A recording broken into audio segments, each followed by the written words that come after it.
Hi, this is Eldervi, and the first week of our new Mythic Dagr lies just behind us. Next week she'll be the bonus unit, so for those lucky summoners like me who got her twice in effin' 750 orbs, thanks for nothing, Fire Emblem heroes. It's time to take a look at her performance. Dagr is a very special mythic hero, bringing a lot of different toys to the table, whose effectiveness varies between broken and broken.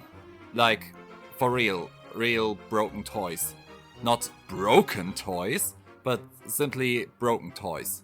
You know? Whatever. So, let's take a quick look at her. Her weapon Skinfaxi has 3 main effects, one of them being a random +5 to everything just for existing, Pathfinder, and an all-around unity skill. The latter is actually a huge effect, simply for the cost of being above 25% HP. The biggest downside to the unity skills so far have been their coverage, because unless only one single stat gets debuffed by a chill, both attack res unity and attack defense unity may leave you with heavy debuffs to your unit's speed and the other defensive stat. Skinfaxi doesn't have this problem, covering all 4 stats, so no matter how you're being debuffed, Dagr adds these debuffs straight to her stats.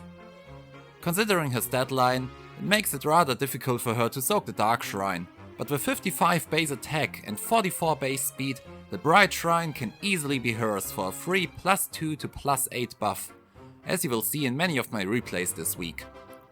Pathfinder enables allies of Dagr to move through her tile without using up movement. Looking at the screen right now, the effect is pretty much straightforward. The biggest impact is actually that it enables horses and infantry units to pass forests or defensive tiles without movement reduction, as long as Dagr stands on that place. This is sadly also where the usefulness ends already for now, as you can't get closer to your enemy than standing exactly on the edge of the danger area, so having Dagr standing there with another unit behind her makes as much sense as having that unit stay on that tile themselves. So, unless you move Dagr into the danger area herself at the beginning of your turn, or with the help of a movement skill, you won't profit too much from it. I will talk a bit more about Pathfinder later in the video though, so let's keep it at that for now. Dagr's unique B skill is a combination of null follow-up and dropping her target speed and defense by 5. Null follow-up is great, seeing how many units with double denials or automatic doubles we got by now, Bremimont being the main example in Light Season.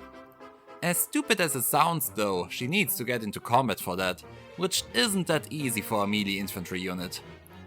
So to make use of her I had 3 options. Trying to use her Unity and Sun Twin Wing, making her a null follow-up tank with distant counter or distant ward. Trying to use her Unity and Pathfinder, making her a Galeforce unit with benefits. Or only using her Pathfinder, making it easier to snatch pots in the end, while she also consistently soaks the Bright Shrine. My teams perform pretty well for the time being, so I would actually be fine with her standing around soaking chills and shrines. Planning ahead though, I know that my beloved Eirforce, which I still use in half of the matches each week, has an expiration date. The team with Air, Galeforce Valuria and 2 Dancers has exactly 5 actions right now, enough to kill every enemy but 1. As soon as we get Dark Defenses with 7 units though, I will be 1 action short of taking out enemy teams. That's why I decided to use my Dagr in order to prepare my Eirforce for future Dark setups. Now, before I bore you to death with different build analytics, let's just hop right into my very first match, so I may explain my thinking process by showing you actual process. As you know, I'm pretty much F2P-ish, besides my recent addiction for the auto battle feature on FEH-Pass. So I don't have fodder just lying around endlessly, and I'm also very hesitant when it comes to throwing away premium fodder just to try out strategies. Yes. Luckily for me, we got the extra slot on offense before we got the extra slot on defense, making it possible for me to test out different budget builds without being punished right away, before I settle on a more premium-ish build. For the very first match, I used my usual Eirforce team with Air, Valuria and Raisin, and just threw my new Dagr into it. The nice thing about Eirforce clears is, I don't have to explain anything about the enemy team at all, because, simply told, I don't have to care. Galeforce teams wipe out the enemy before they get to do anything, making those clears very satisfying overall. We luckily also had bonus Bright Shrine week right away, so everyone had to bring this building, making it able to test out the capacity of Dagr's Unity skill right away. In order to soak the Bright Shrine, I replaced Dagr's push skill with a budget life and death 3, making her reach a combined stat of 111, compared to my Raisin's 108, who was built to soak the Bright Shrine before. So, unless I would buff my Raisin without also buffing Dagr, she will surely get hit by it. Oops, already ruined it. Now, the next thing to consider was how she would be able to join the fight. She's the first unit having even Tempest, which gives her free movement in even rounds. As my Eirforce pretty much depends on the Bolt Tower in turn 3 though, engaging in even turns isn't very profitable for me. The second option would be to smite her in, but I would lose a potential smite for air to reach her enemies. It does hurt me, but for now I've replaced Dagr's Sun Twin Wing with Wings of Mercy to have a secure route in as long as I'm training.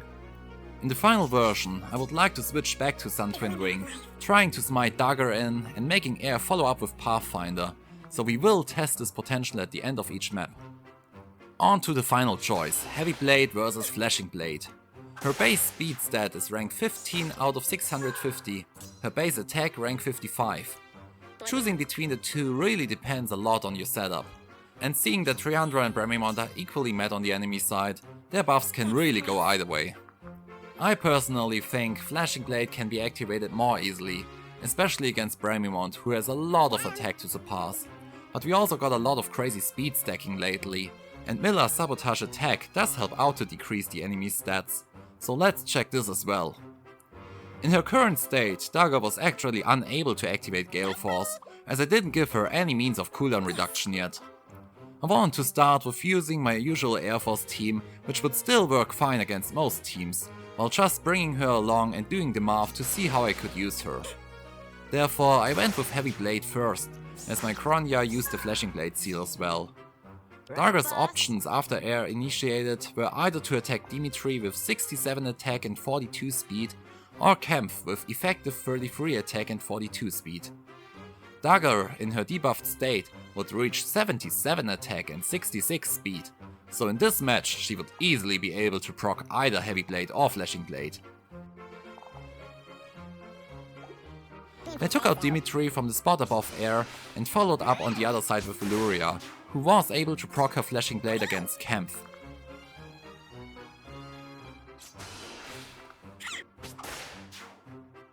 After that, she was able to use Dagr's Pathfinder, moving 3 spaces in order to attack Veronica next to Azura.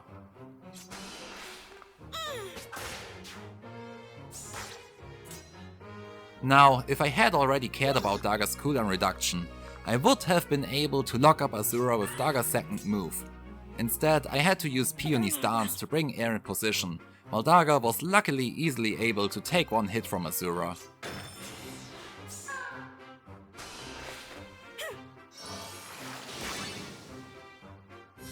From there, I only had to take the pops.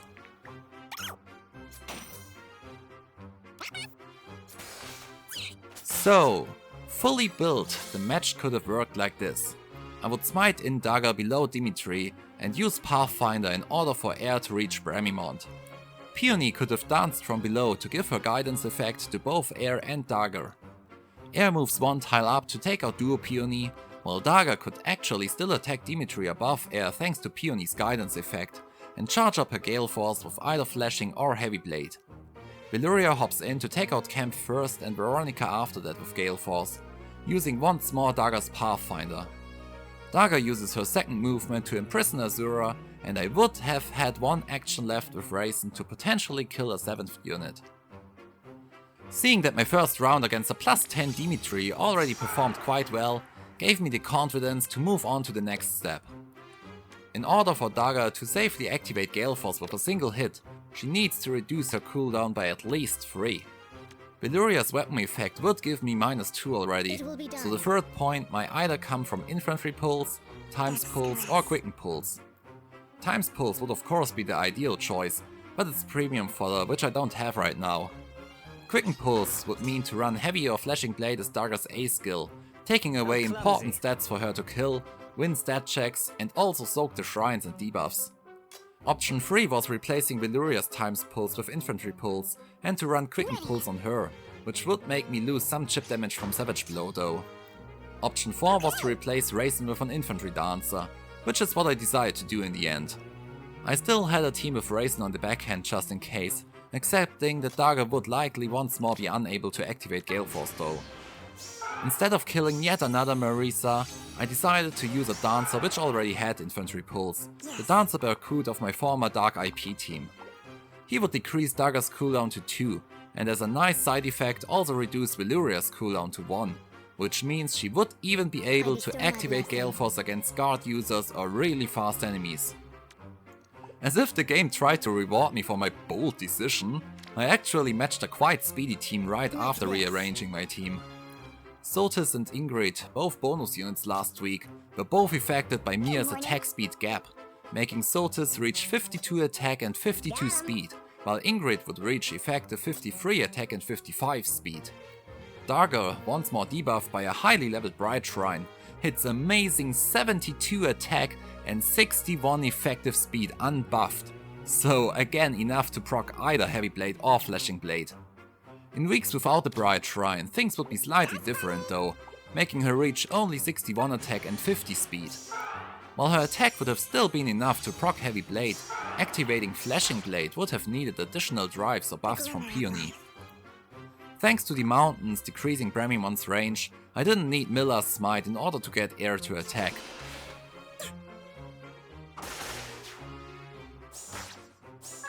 Therefore, I pushed in Berkut instead, testing out the trap while also dealing bonus damage to Sotis. Let me have my fun. After dancing Air, I was therefore able to take her out, while also having Air in position for both Dagr and Veluria to hop in.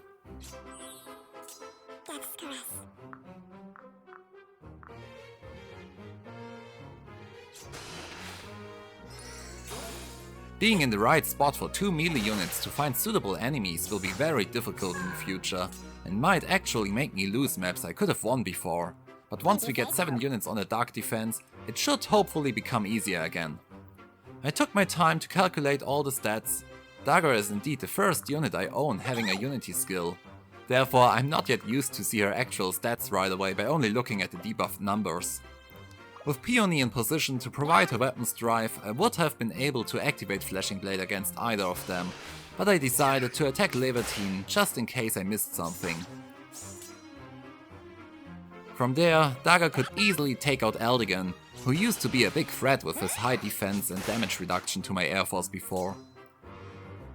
Veluria was actually unable to challenge Ingrid's speed even with Peony's drive effect, but since I reduced her cooldown to 1 by now, I was still able to activate Galeforce. From there, I had 2 easy actions left in order to imprison Mia, making me get all the pots.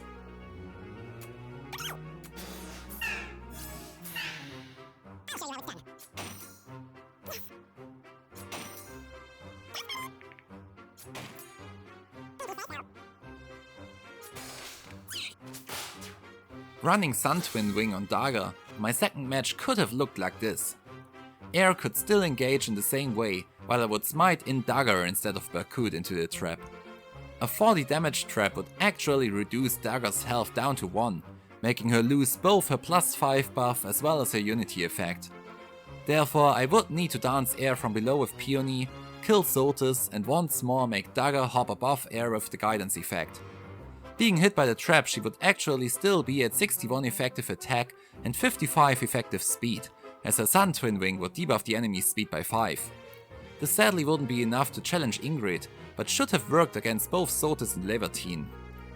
From there, I could have finished the map exactly as before, so Sun Twin Wing instead of Wings of Mercy would have worked once again, wouldn't have given me any advantage though.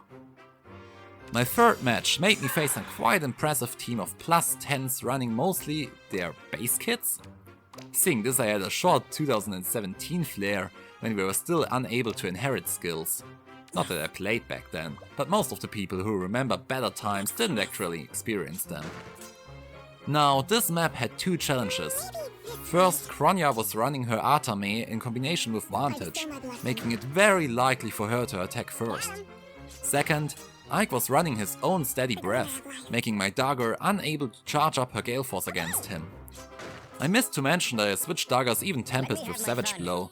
As I said before, Eirforce teams usually initiate in round 3, making the skill completely worthless. So until I get times pulls for her, I will stick to more chip damage. The more chip damage, the better to fight those units who are not hit by my Bolt Tower. After I took out the Tactic Room, Peony was able to wait on the lava tile to dance Air after she took out June.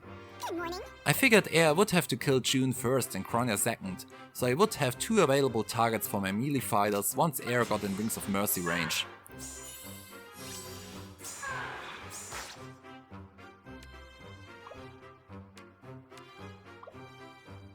It will be done. Death's caress.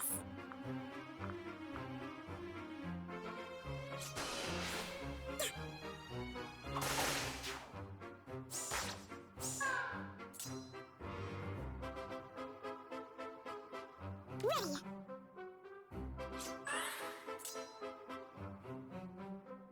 If you say so. The glimmer of life. Killing Kronya wasn't any problem for Air, who is running Hardy Bearing exactly for occasions like this, getting me into position to attack with Dagr and Valyria next. As I said before, Dagr wouldn't be able to activate Gale Force against Ike due to his guard effect, but Valyria could thanks to her 1 cooldown in combination with Flashing Blade. I could of course also simply take out Bike with Air, but that's not the point I'm trying to make. Dagr could then jump in to take out Zotis, which she would have been able to do with both Heavy Blade or Flashing Blade again. Death Knight is an opponent I don't see too often on enemy defenses, which is why I was actually unaware of his weapons effect, which denies follow-up attacks in case my units are buffed. As Dagr stood in Air's row when Peony used her dance, it actually made her unable to double Death Knight despite her high speed, but her high attack in combination with color advantage was still enough to take him out with 1 hit. As this is a Dagr showcase, I took the inconvenient route, taking out Death Knight with Dagr and using her Pathfinder for Valyria to step beside Azura to lock her up. Does anyone else besides me have the issue of hearing a crazy Trump mob chanting "Lock her up!" in their heads while imprisoning enemies like that? No? I should go and see a doctor.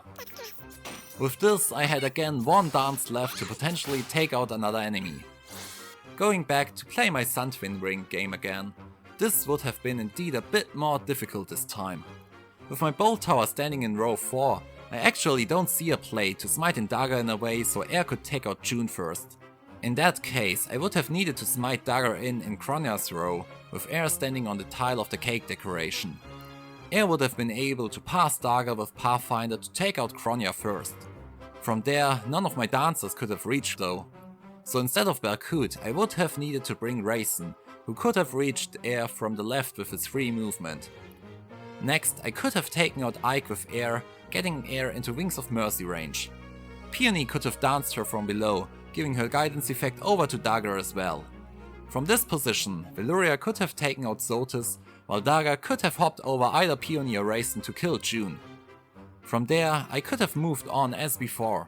Dagr would have doubled Death Knight thanks to Sun Twin Wings' null follow-up effect, while either Peony or Air could have gotten into position to lock up Azura.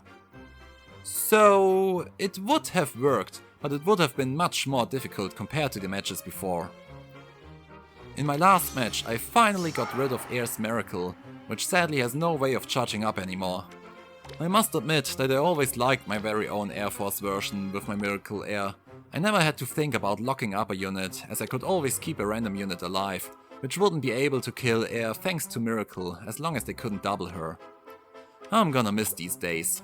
Yes. My last match made me face a T setup with Auto Recovery 10 and Baton Nana, plus 10 Curtly Fan, Windsweep Fatal Smoke Mia, plus 7 Impact Bramimond, and a Chill Defense Speed Peony. Wow, that's quite a few. This is not a map you will enjoy having to tank. Luckily, I have fought these setups before, therefore I was quite confident about how to engage them. I brought Air over to the side where she could clear a path thanks to a little dark Pegasus. By the way, have we ever found out why she was riding that thing? I'm actually not aware her horse ever being mentioned. Couldn't they have made her float like hell? Now that I think about it, it's kinda odd. Nah, whatever. I took out the tactic room next, which would have destroyed my movement path, while everyone else was just chilling out. Veluria would unfortunately be hit by Peony's chill speed death, a combination I literally never encountered before. Who even has that skill? No way! Brave Claude and Bridal Nyla? Why? I neither see Fury 4 nor Swift Sparrow 3 on her, and you can't get a double chill in Claude's reign. Wow. Well, maybe they use her on the offense as well as I do? I wasn't even aware that my Veluria has the highest combined speed and defense. This sadly drops her speed down to 44, making it really hard to activate Flashing Blade. But thankfully, I don't have to activate it anymore now that Veluria is down to 1 cooldown. I pushed Air in, making her reach Bramimount after my Bolt Tower hit almost the full team.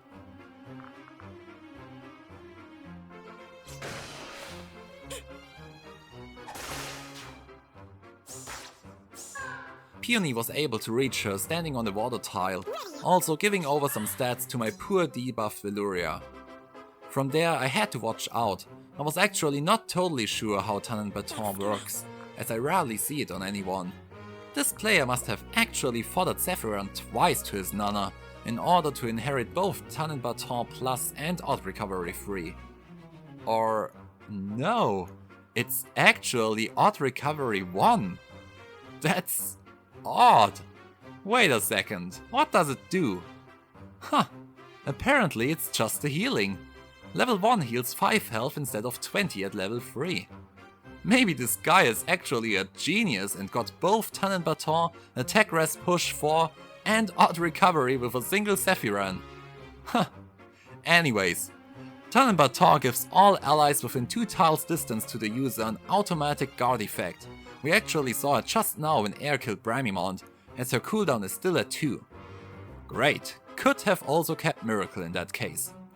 It only works for allies though, not for Nana herself. So if I would try to take out Mia with either Dagr or Veluria, both would actually be unable to charge up their special. Times Pulse Dagr could have done it though, ignoring the fact right now that no one could even reach Mia.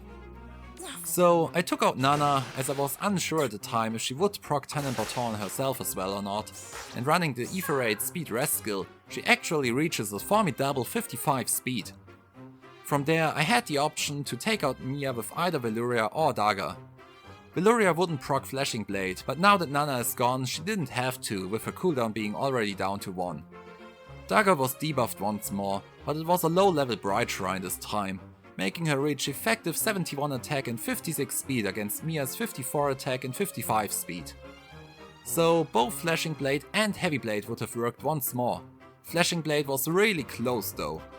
In the end I decided to take her out with Veluria, as I was still nervous about my Unity calculations, and I really didn't want to lose the game merely because of missing 1 point of speed somewhere. From there I could kill Duo Peony and with that lock up Triandra. Lock her up!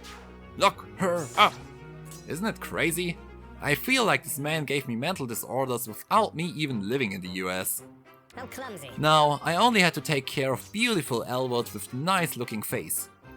To be fair, Air could have easily done that with another dance, which means I didn't need Dagr at all in this game.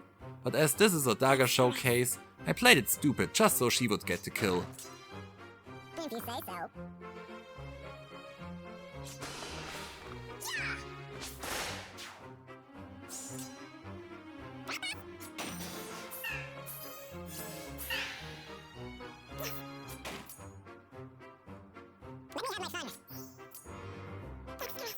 Taking out Triandra after all of that wasn't an issue either, so let's make the Sun Twin Wing check for a last time. I obviously could have used it, seeing that I didn't need Dagr at all, but was there a play to make with the use of Pathfinder? Truth be told, not really. By blocking lane 3 and 4 with my buildings, I wouldn't have had a chance to smite Dagr into a useful position. Even assuming I would have let my lane 3 open, it's true that Air could have reached Bramimon from the water tile, but no dancer could have reached her after that. Peony was missing movement, and Raisin wouldn't have transformed standing right below Air. Now, as long as there are still only 6 units, I might have actually repositioned Air in with Valyria, making her reach Bramimont with Pathfinder once more, dancing from the left with Peony, killing Nana, and reaching Mia with Dagr using once more Peony's guidance effect. It could have worked. In that case, I simply wouldn't have used Valyria instead. Sure, I would have been one action short of taking out a potential 7th unit. Then again, only if this extra unit stood in the right corner next to Elwood. If the 7th unit would have been either next to Bramimont or next to Mia, I would have had more options with Pathfinder as well again. So, overall, after 1 week of testing, I must say that I like Dagr as an additional team member on my Eirforce quite a lot.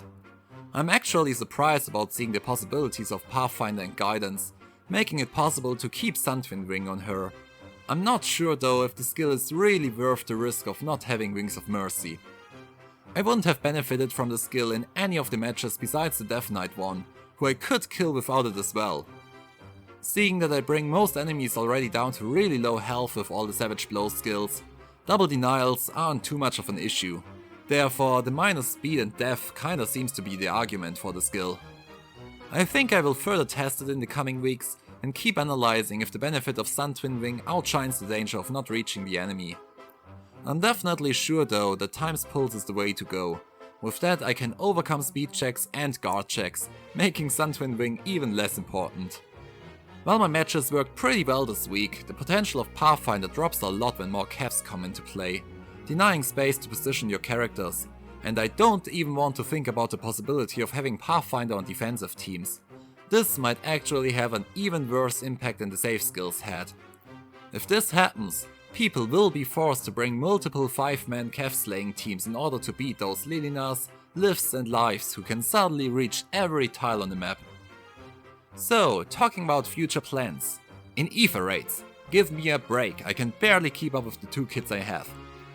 Where can I take this team from here? I obviously want to give Time's Pulse to Dagr.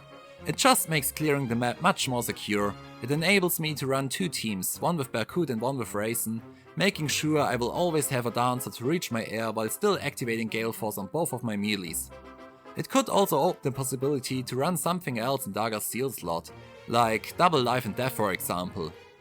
Another option would be to run Azura instead of Berkut, presenting the option of yet another Gale Force user. Though, I must say, it was already hard enough to position air in a way so both Valyria and Dagr might hit someone going in with Wings of Mercy.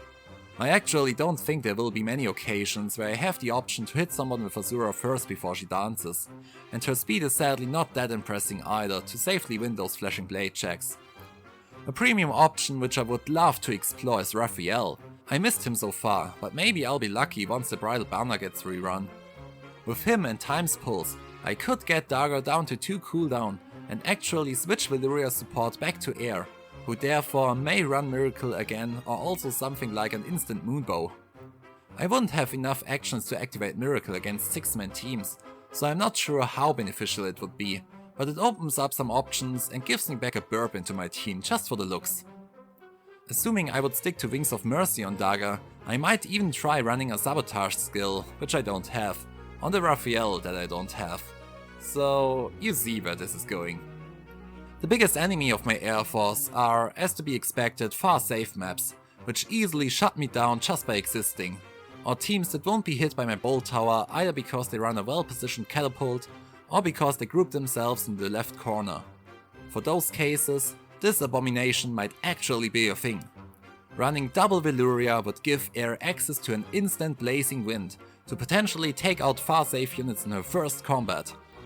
Maybe in combination with the bolt tower on top. Air could potentially reach a visible attack of 62 if Peony runs attack tactic. A plus 10 far safe Edelgard is usually around 48 visible defense. This would make Blazing Wind deal around 21 damage on impact, and in combat air could maybe deal another 9 damage?